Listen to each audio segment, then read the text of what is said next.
शरीर को पवित्र रखकर आपके दर्शन करने आया करूंगा, ताकि आपके दर्शन की प्रेरणा मुझे इस पाप कर्म से दूर रखे तथा इससे मुझे निवृत्त कर सके।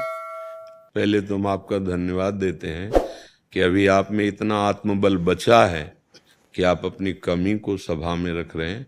आप बहुत मतलब अभी आत्मबल से युक्त है। नहीं, ऐसी बातें समाज में नहीं रखी जाती, हिम्मत नहीं होती ना ऐसा कहना, अपनी कमियों को प्रकाशित किया। तो इसका मतलब कहीं किसी कोने में अभी सत्य का अस्तित्व है।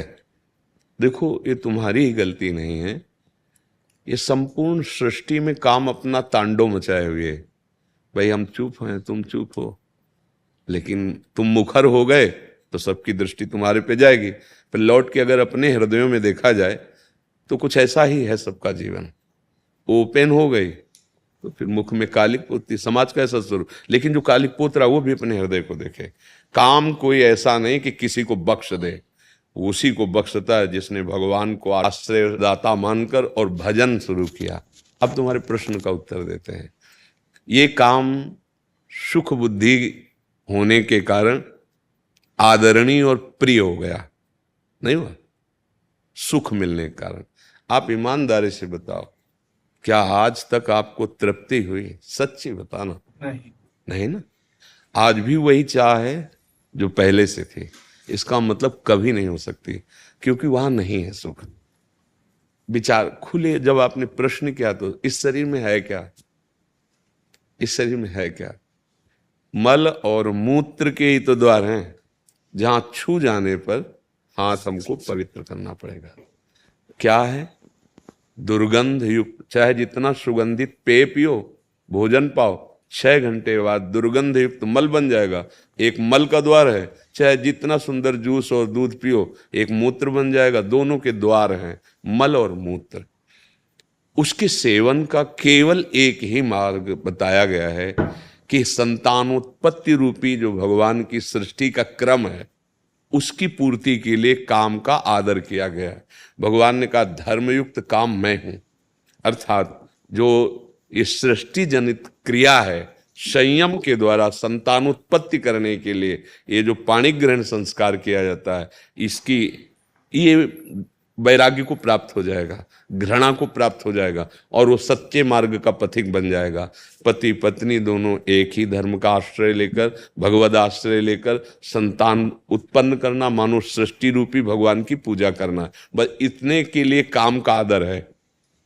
ये व्यर्थ में गंदे आचरण करना है। ये जो अभी इन्होंने प्रश्न के पहले हमें बताया, क्योंकि हम तो बच्चापन से गंगा किनारे रहे, शास्त्र की बात तो हमें पता है, लेकिन ऐसा पता कि स्त्री स्त्री से आसक्त हो जाए, हमने तो सुना है मोह है न नारी नारी के रूपा। शास्त्र तो ऐसा आज उल्टा, और कलयुग का यही उल्टा कि स्त्री क्या बताया था, स्त्री स्त्री के हाँ, अब इनका तो मतलब हमें कहीं शास्त्र में परिचय ही नहीं मिला। ये तो मतलब कलयुग की देन हो रही है। देखो, यदि तुम्हें भगवान ने मानव दे दी है और सुख और शांति की इच्छा है, तो वो केवल भगवान की शरण में, भगवान के नाम में। नहीं तो जैसे मन समझाता है कि एक बार भोग लूं तो शांति मिल जाएगी, ऐसा मन कहता है कि जो इच्छा होती है एक बार तो यार देख लेते हैं। आपने अनेकों बार देखा है, अनेकों शरीरों को देखा है, ईमानदारी से आप कह रहे हो, फिर भी आपकी वृत्ति वही है।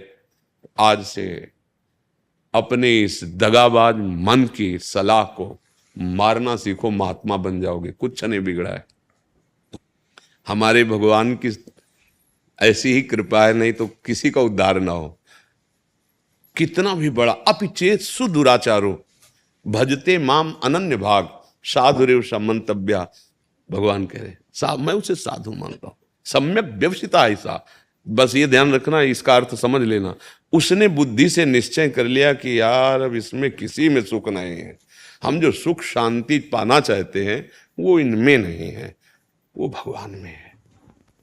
अगर ये जो आजकल चला है जीवन नाश की लीला, ये बहुत खतरनाक है। जैसे बच्चे गंदे आदतों में फंसते चले जा रहे हैं। अब नए नए लड़के 30 के हो गए, मुझे ब्याह नहीं करना। माता पिता कहते नहीं, क्यों? क्योंकि उनकी रुचि स्त्री शरीर में नहीं, पुरुष शरीर में है।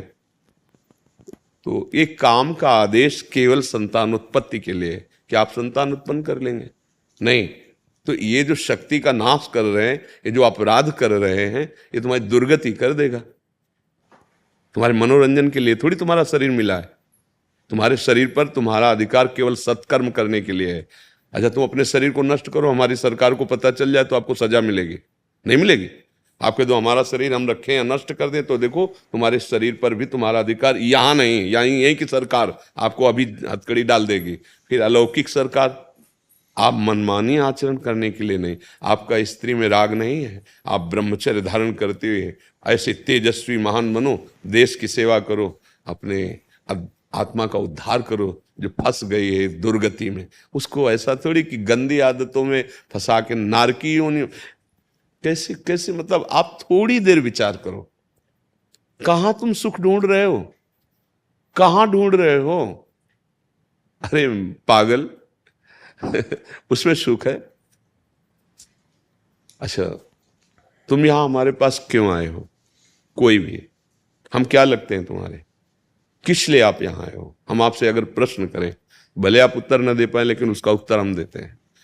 आप इस बात के लिए आए हो कि जो मैं कर नहीं पाया वो आप कर लिए, जो मैं नहीं कर पाया वो आप कर लिए, इसलिए हम हाथ जोड़ते हैं और आपसे जानना चाहते हैं कि मैं कैसे निकलूं, जहां नहीं फंसना चाहिए वहां फंस गया। सार बात है ये, कुछ नहीं है। पांच भौतिक शरीर जैसे हमारा तैसे आपका, जो आप भगवान के अंश हो वैसे मैं अंश हूं।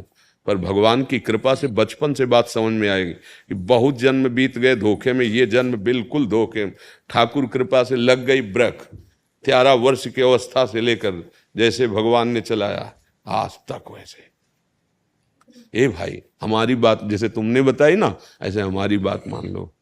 हाँ, सुख मिला, वो सुख मिला जो त्रिभुवन में कभी कहीं नहीं मिल सकता।